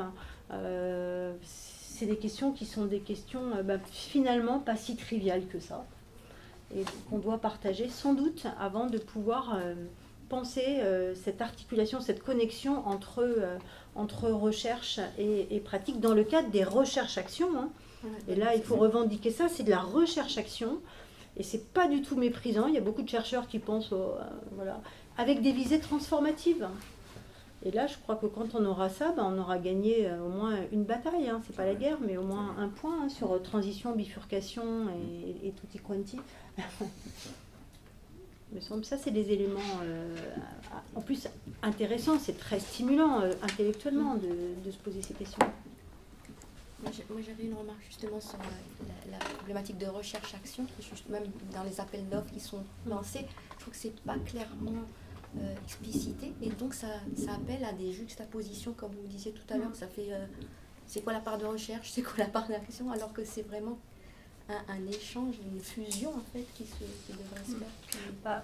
L'ANR n'a pas pris soin, par contre ils appellent ça RA, hein. C'est dans les acronymes, on voit bien c'est SAPS, RA, et puis après il y a la déclinaison selon si c'est ambition innovante, solution dans la description.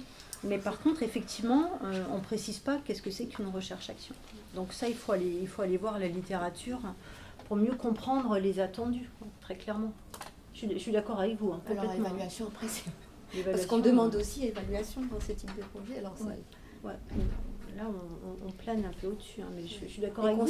Les consignes n'étant pas claires, comment vous voulez évaluer comment... Donc les acteurs font un peu ce qu'ils veulent, ce qu'ils peuvent, ce qu'ils peuvent. Et c'est dommage parce que ces recherches-actions, alors selon les mondes dans lesquels on vit, hein, dans le monde de l'enseignement, hein, qui est aussi le mien, la recherche-action, il y a longtemps que ça s'est déployé, parce qu'il faut professionnaliser, parce qu'il faut transformer, parce qu'il faut être dans une forme d'efficacité aussi. Et donc la recherche-action est tout sauf méprisée. Le terme est peut-être trop fort. Mais moi j'y crois beaucoup. J'espère que de ces appels, il y a des choses qui vont émerger. Quand l'ANR a sorti son AMI, là, son appel à manifestation d'intérêt, il y a eu plus de 420 réponses. On avait essayé avec Nathalie de savoir qui avait répondu quoi, mais on avait sollicité l'ANR, on les avait et puis bon, ils avaient raison, il y a une question d'éthique, de déontologie. Mais moi j'aurais aimé savoir qui a répondu à cet appel. Avec qui? C'est parce qu'il fallait absolument qu'il y ait à la fois des chercheurs et des praticiens. Des praticiens et des chercheurs, pas toujours dans le même sens.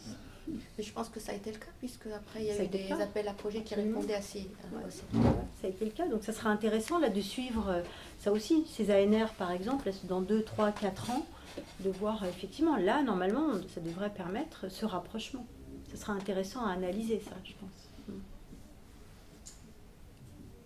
Et alors quelle pourrait être la place de la recherche privée dans cette recherche-action, et dans quel cadre? Est-ce que dans l'ANR par exemple on peut intégrer des cabinets d'expertise, des cabinets de formation, etc., qui font de la recherche-action? Comment est-ce que institutionnellement tout ça est en train éventuellement d'évoluer? Les ANR, je crois pas. Hein. Je crois pas. Sur les ANR, je pense pas. Hein. J'ai pas le texte en tête, mais non, là on est sur de l'argent public, je crois pas. Faudrait. Il y en avait un qui était ouvert à des collaborations avec des entreprises. Oui, voilà. Sur l'innovation. Innovation, il y avait des entreprises, c'est vrai. Oui, on peut on peut retrouver des associations environnementales. Les associations, oui. Donc pourquoi pas des cabinets de formation d'expertise? Pour la partie dur à faire, l'évaluation, il faut vraiment regarder le texte en détail, j'ai pas en tête. Je ne sais pas si d'une ANR à l'autre, d'ailleurs, le texte a évolué. Hein. J'avoue que j'ai pas regardé ça suffisamment en détail, de voir un peu l'ouverture possible. Déjà, c'était, faut bien voir que les appels génériques de l'ANR, hein, c'est-à-dire les appels antérieurs sur des ANR longues d'une durée de 4 ans, excluaient complètement la partie de la médiation. Et je ne parle pas des SAPS, je parle de la médiation en général. Ce n'était pas possible pour un acteur de la médiation de prétendre à obtenir une ANR générique, quand même, ce qui était une ineptie totale, quoi. Ça veut dire que la recherche n'existait pas, point. Allez voir ailleurs, quoi.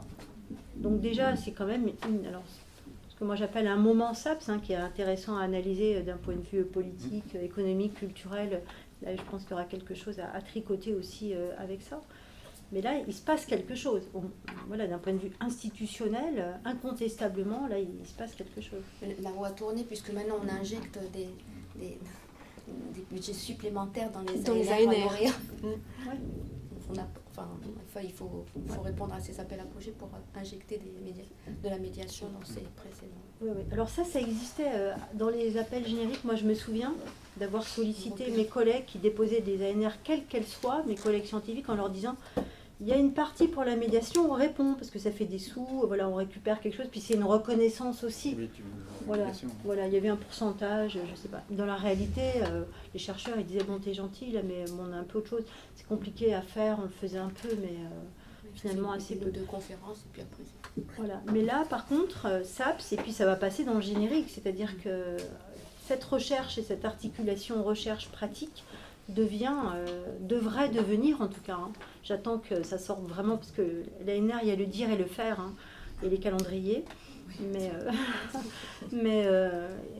effectivement, là, il y a un pas qui est franchi, là, en tout cas, on peut l'espérer, en tout cas.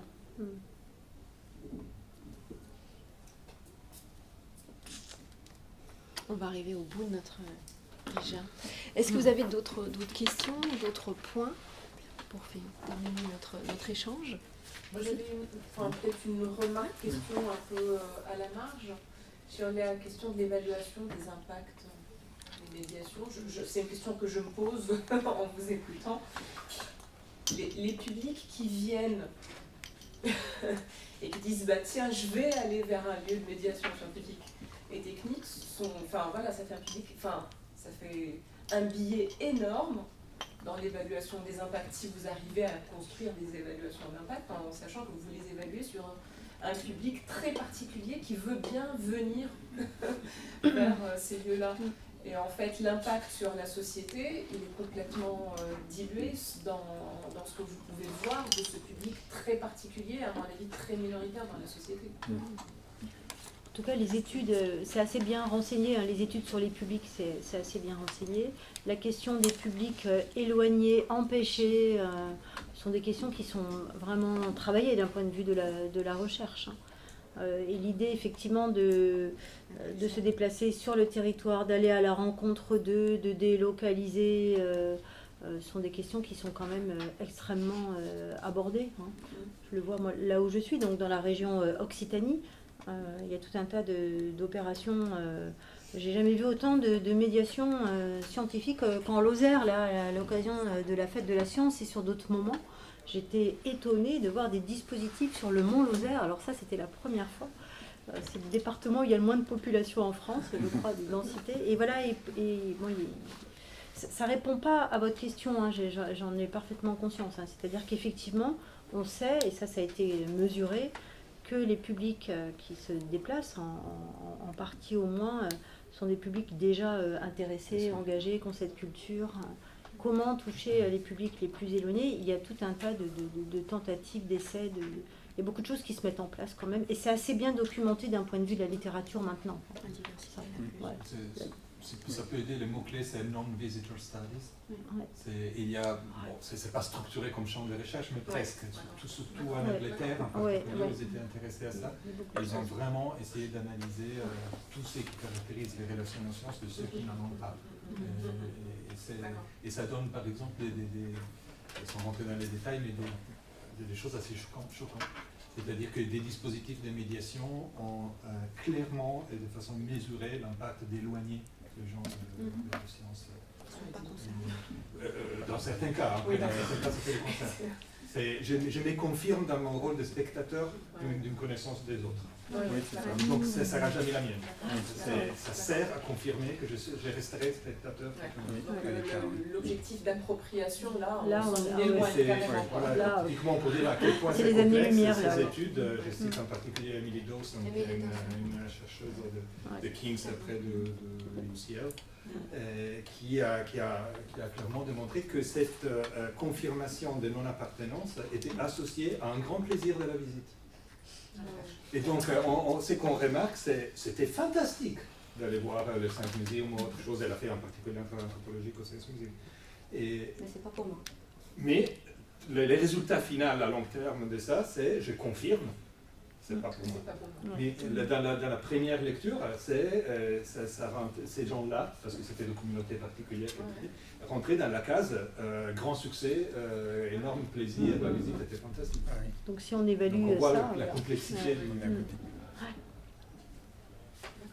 Après, ces études, c'était pour revoir la façon inclusive de recevoir le public, même le personnel accueillant, le personnel qui fait la médiation. Il faudrait que ça touche la diversité, l'inclusion. La part d'émotivité associée à la science a peut-être évolué, sans que la science soit une appropriation du sujet. Est-ce que côté, il y avait une autre table ronde qui était au-delà du rationnel, les émotions. Oui, il y a les émotions. Si on veut se faire plaisir, je crois qu'on peut se dire oui, mais c'est pas sûr. Pas sûr. C'est pas sûr. On tombe sur des facilités de auto-justification. Voilà, je pense qu'il faut vraiment s'interroger. Oui, émotionnellement, oui, mais si à la fin de l'histoire, l'objectif obtenu, que ces mécanismes d'exclusion, d'augmentation des diversités est augmenté plutôt qu'éliminé. Après, l'objectif peut aussi être un objectif d'affectivité, enfin d'image, parce qu'en éducation, c'est vrai que je ne sépare bien les deux, médiation et éducation.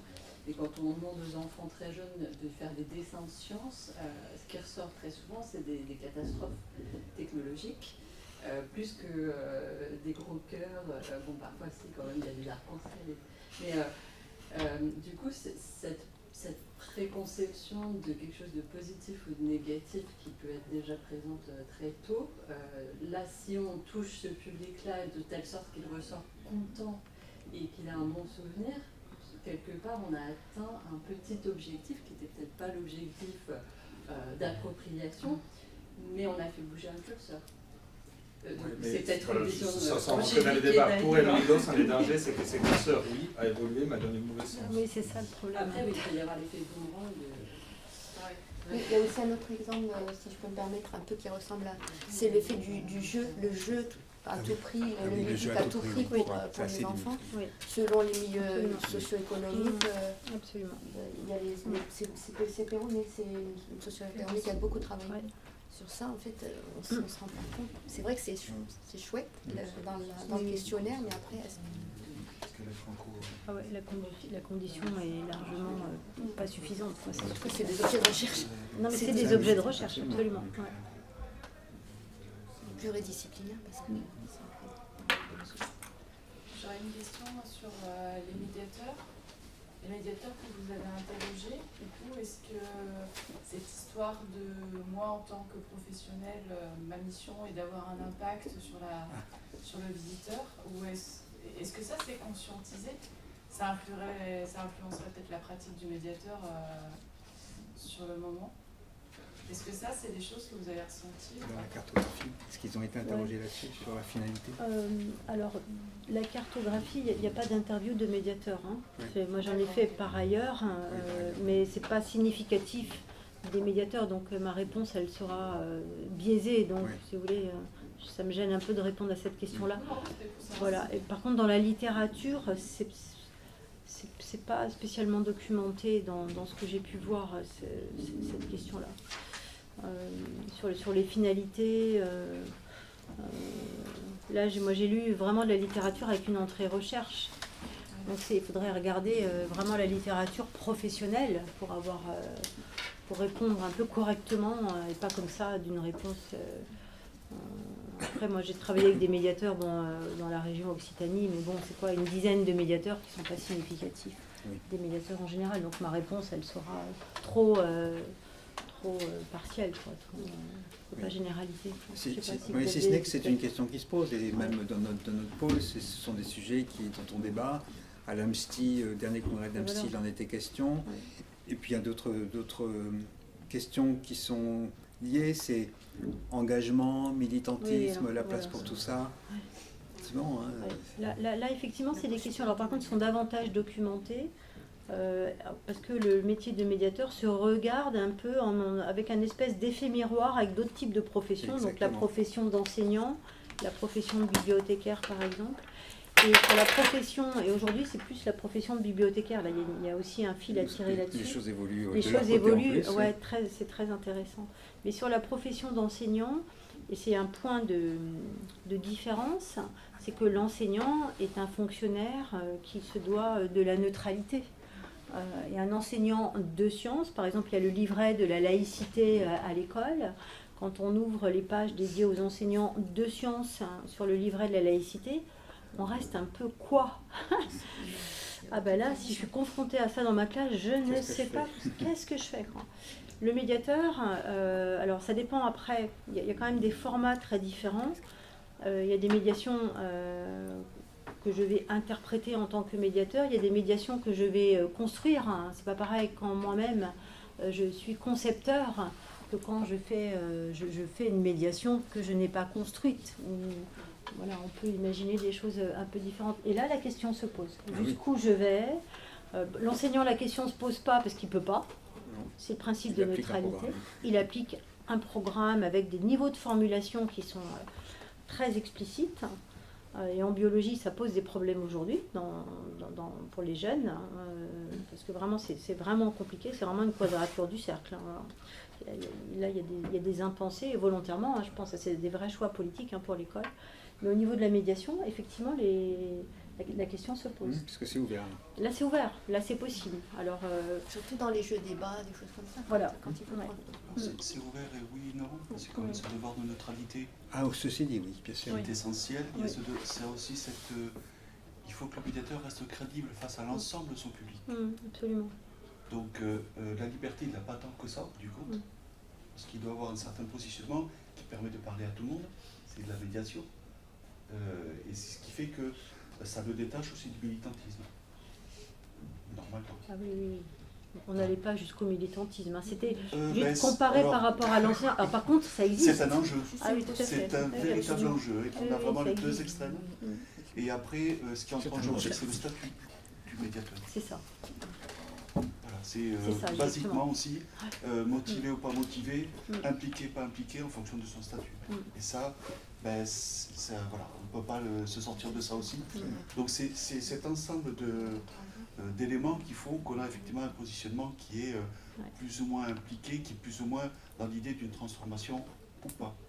Voilà, donc c'est pour ça que définir un modèle à partir de ça, je dirais, on est presque à chaque fois, on est presque à chaque fois sur des situations qui sont quasiment personnelles. Et d'où la difficulté de définir un métier derrière. C'est quelque chose qui est... Bon, nous, on a à peu près 150 médiateurs, donc on a un panel entre tous les établissements.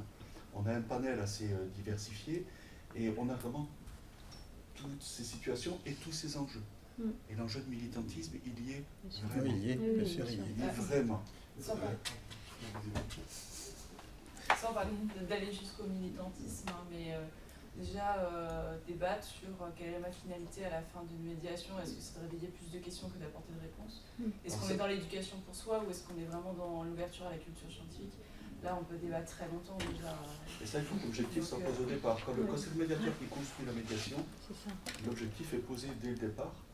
Et justement, tous les médiateurs doivent pouvoir faire cette médiation puisque l'objectif est posé au départ. Mais l'objectif correspond à un scénario, mais... Après, il y a l'adaptation. Est-ce qu'en tant que médiateur, voilà, on est juste... Notre job, c'est d'appliquer un scénario? Je pense pas. Mais... Non, le métier, c'est d'intéresser les personnes qui sont en face. L'ensemble des personnes qui sont en face. l'ensemble, j'aime beaucoup ça. Le fait de constituer le groupe, je crois que c'est une vraie contrainte aussi pour la médiation. C'est une contrainte majeure. Et le commanditaire, hein, puisqu'on doit aussi quand même répondre au commanditaire. D'où la commande C'est ça. On est parfois sur vraiment des cimes. Militantisme, mais il y a l'élément propagande. En effet, la plupart des médiateurs qui opèrent pour les établissements de recherche, on leur demande de la propagande. Pour une bonne cause, pour de bonnes raisons, mais c'est exactement ça. J'utilise volontairement le mot propagande parce que je sais que ça génère des ancrages cognitifs. On le voit, mais c'est ça. On demande à un médiateur d'aller devant un public pour démontrer les bienfaits d'une certaine technique médicale, dont on est tous convaincus chez ceux qui réfléchissent, et donc on ne l'appellerait jamais propagande parce qu'on est d'accord avec ça. Mais il y a aussi la propagande avec ceux qui en est d'accord. Alors quand on passe par là, ça dépend de la manière d'aborder la médiation. Quand on passe par la pratique, c'est plus compliqué d'imposer quelque chose. Parce que quand on passe par la pratique, on amène justement la personne en face à se positionner, à réfléchir par rapport à une action. Donc à un moment ou à un autre, à se poser elle-même des questions. Donc on ne peut pas aussi facilement que ça faire passer des choses de type propagande pour réagir, hein. Mais en fonction aussi du type d'action que l'on a, si on est simplement de la médiation orale en phase publique, ou si on passe par une phase qui est plus construite avec de la pratique, ou si on passe justement par l'émotion de l'objet, enfin, en fonction des types de médiation que l'on a, on a plus ou moins ce risque effectivement, et plus ou moins cette capacité d'avoir le recul pour ne pas faire de la propagande. Parce que l'idée, c'est que les gens repartent avec des questions et pas forcément des réponses. Si on regarde le terrain, la pratique, la réalité, Bah c'est oui, pas ça qu'on demande. en Il y a médecine, de ça tout. existe. Et c'est bien qu'on ne demande pas ça. Je ne veux pas dire c'est bien, mais il faut être conscient qu'on demande de faire de la propagande. Et je répète, c'est bien. Je suis pour faire de la propagande sur le racisme. Oui. Alors si on a encore 2 minutes, je peux apporter... 2 minutes, parce qu'après, il faut enchaîner avec la suivante. Oui. Non, juste un exemple très concret par rapport à ça. Donc un témoignage tout à fait concret, parce qu'en janvier 2021, nous avions été interrogés par l'Agence régionale de la santé qui nous disait est-ce que vous pouvez nous apporter votre aide pour encourager les élèves qui sont élus dans les conseils de ville lycéenne à soutenir la vaccination, les gestes barrières, etc. Donc en fait, on n'a pas traité le sujet comme ça, évidemment. On a d'abord apporté des éléments de connaissance sur toutes les hypothèses sur l'origine de cette pandémie Covid-19. Qu'est-ce que c'est que ces nouveaux vaccins à ARN messager? Et on a interrogé, en fait, donc il y avait 6 lycées dans l'académie qui étaient associés au projet. On a interrogé ces élèves sur leurs sujets de préoccupation. Et donc on a identifié 42 sujets de préoccupation exactement. Et la vaccination arrivait en 38e, un truc comme ça. En fait, ce qui était sujet de préoccupation, c'était la santé mentale, les violences domestiques, des choses comme ça. Donc ça relativise aussi une question de départ. Ça ne l'élude pas, évidemment. Mais voilà, donc c'est intéressant toujours. Alors évidemment, il faut que le commanditaire accepte ce principe-là, mais ça pose jamais de problème, hein, en général.